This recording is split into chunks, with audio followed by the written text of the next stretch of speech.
Well, friends, good morning. It's great to be with you this morning, celebrating this weekend our parish's patronal feast. My first time celebrating the feast of St. Bartholomew with the parish of St. Bartholomew. It's a real joy. So, lots been happening here the last few days. Last night we had Mass on the grass and the parish picnic, and I'm just curious, who was at? Anybody here at the parish picnic last night? Okay, we had a few people. Okay, good. Yeah, all right. So if you weren't there last night, it was a party. It was really amazing. It was really great. So many people showed up. We ran out of worship aids. The Holy Name Society guys completely ran out of food. It was awesome. It was a great problem. There were so many folks there. The only problem was that I was so busy talking to folks that I never got around to having a burger or a hot dog. And by the time I was, making my way back towards the grills, I found out that there was no more food. And so peanut butter and jelly it was last night. So that's how it goes. So that was great last night, and mercifully the weather was beautifully cooperative. I was dreading that all day yesterday, looking at that 84-degree high temp at 4:30 in the afternoon, but clouds came in, it cooled off, the breeze blew in. It was good. It was really good. I barely sweat outside. It was amazing. So, and then this past week on Wednesday, we had first day of school over here at the academy. So we got about just around 250 kids in our school this year, which is awesome, which is really, really awesome. But the first day of school, we had all the families and kids packed on the front lawn of the school, and they were all lined up basically on that sidewalk because it had rained really hard, if you remember, the day before. And we did this beautiful prayer service kind of rally thing, invited them into the school. It was just awesome.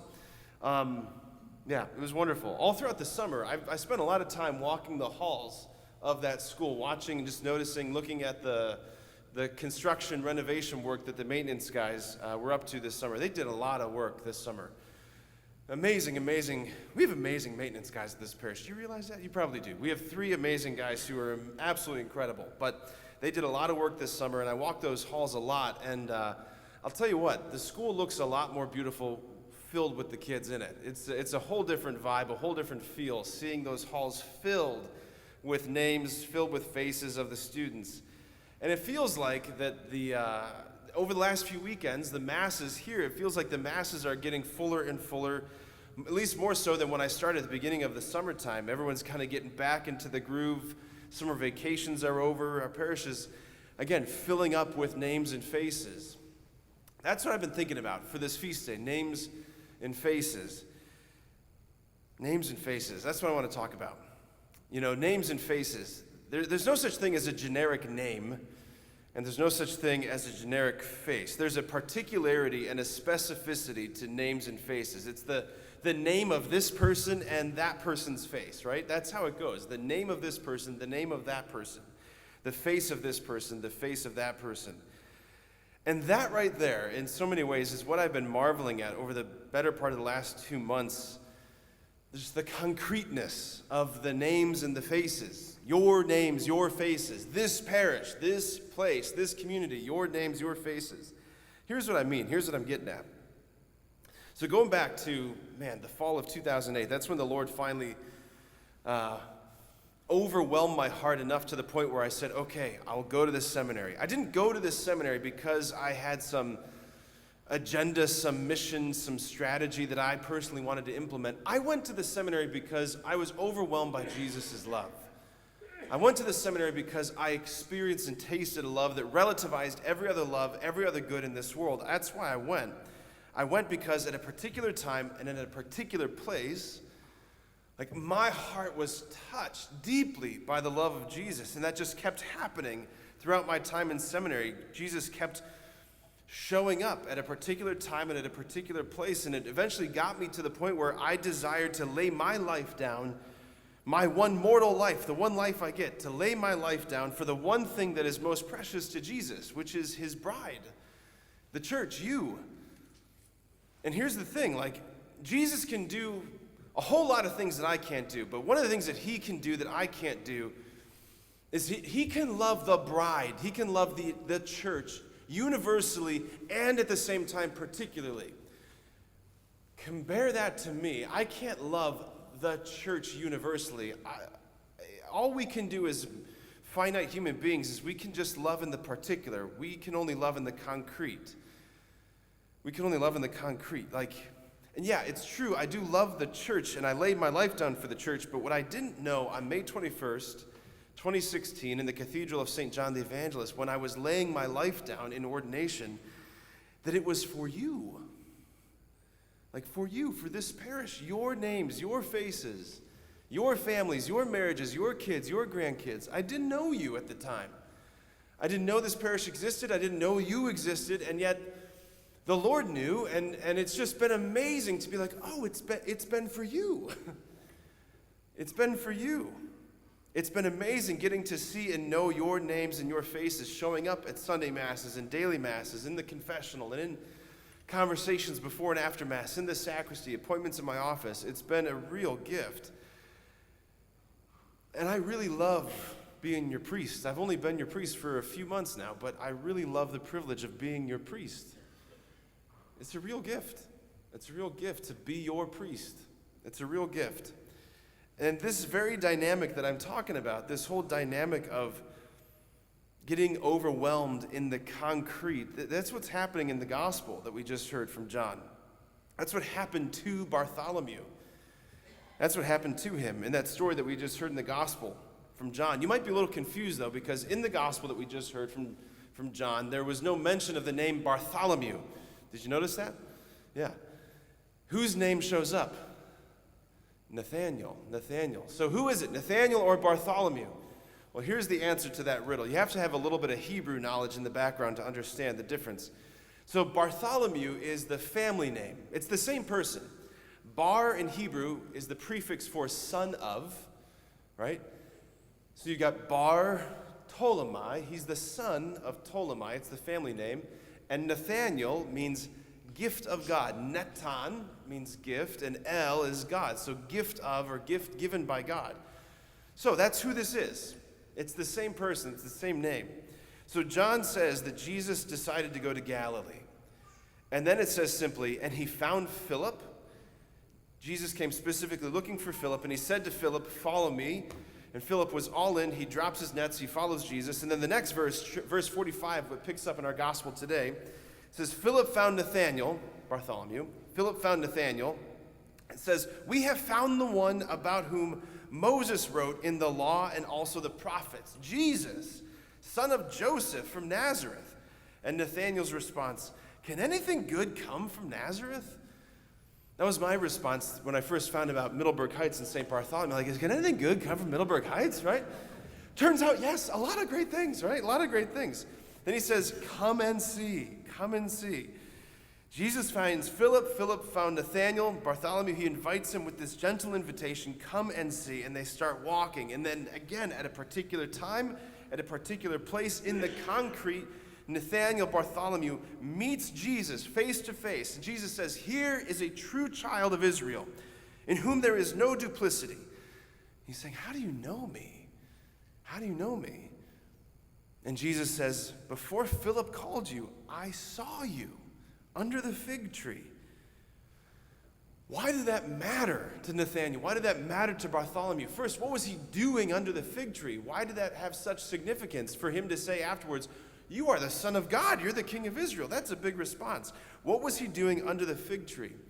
Again, you have to have a little Old Testament background to understand that it was very common in the Old Testament world for faithful Jews to enact these messianic prophecies. So in the scriptures, they said, in the days of the Messiah, one of the prophecies was, in the days of the Messiah, every man will sit under his own fig tree.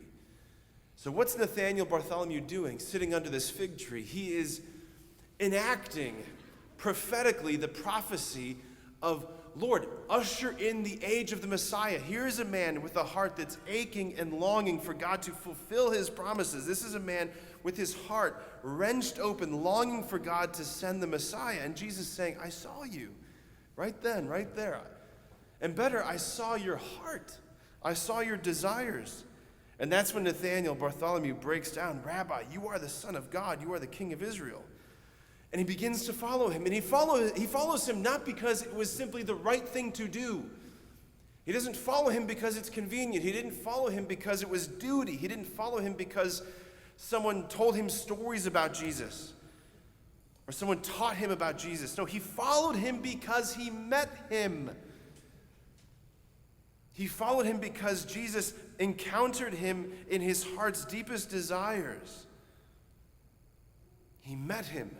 This is critical. This is absolutely critical. If you get nothing else out of this homily, hear this, please. This is Pope Benedict. He said that being a Christian is not the result of an ethical choice or a lofty idea. Being a Christian is the result of an encounter with a person, with an event, who gives life a new and decisive horizon and direction. Being a Christian happens when you meet him, and that person, Jesus, who is real and alive, begins to reorder your whole interiority, your whole life. We could say it the same way that being a spouse is not the result of an ethical choice or a lofty idea. Like, none of you who are espoused woke up one morning and said, I think I'd like to be a husband today. That's not how it works. You're espoused because you encountered a person, and that person made such a meteoric impact on you that it elicited out of you this desire to give them everything, your whole life. I will give you everything. That person became the decisive and defining factor of your whole life. That's what being a Christian is. That's what happened to Bartholomew.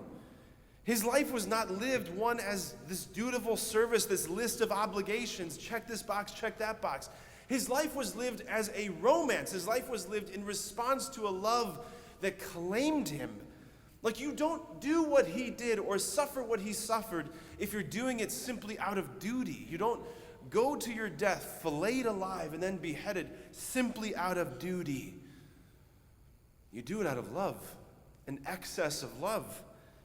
The prayer that's for the opening prayer for the Feast of St. Bartholomew, I said this just a moment ago. I chanted this.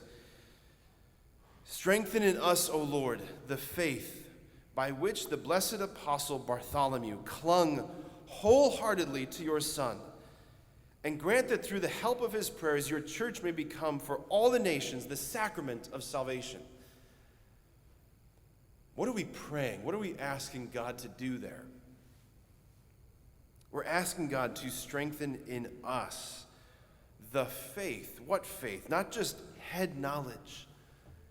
That's not what faith is simply. It's not just an intellectual assent to propositions. Faith, in its deepest essence, is the opening of the heart to the love of Jesus Christ. Strengthen in us the faith, this interpersonal knowing, this deep intimacy, this relationship with him, heart-to-heart knowledge. Strengthen that in us, O Lord, so that what we might become for the nations, for everybody we encounter. And for many of us, that's way too daunting. So let's just say that we might become for Middleburg Heights, the sacrament of salvation. What does that mean, the sacrament of salvation? What is a sacrament? It's the outward sign, the visible reality of an invisible mystery, that we would become the visible reality of God's desire to save. We would be his visible, physical instrument in this city. This parish exists. It's not just for the parishioners. Do you know that? This parish does not exist just for the parishioners. This parish exists for the sake of every single person in this city. That we would be a place where the love of Jesus Christ could be encountered, that we could grow in our understanding of who he is, our relationship, that we would be formed and empowered to then go out again and find more lost sheep. This parish exists for every person in this city. We would be the sacrament of salvation. We need to call upon our patron, that we would be filled more and more with his charism of boldness, of being totally sold out for Jesus Christ. That we would not keep this secret underneath the bushel basket. We cannot be afraid to speak his name, to go out to invite in, to be the bearers of his name, to say his name out in the world. If we're not saying his name, who's going to say his name? So friends, let's call upon the intercession of our great patron, St. Bartholomew, the one who encountered the love of Jesus Christ, went to his death. Let's call upon his intercession that we would be the Lord's hands, his feet, his face, his voice, to call in and invite everybody we know.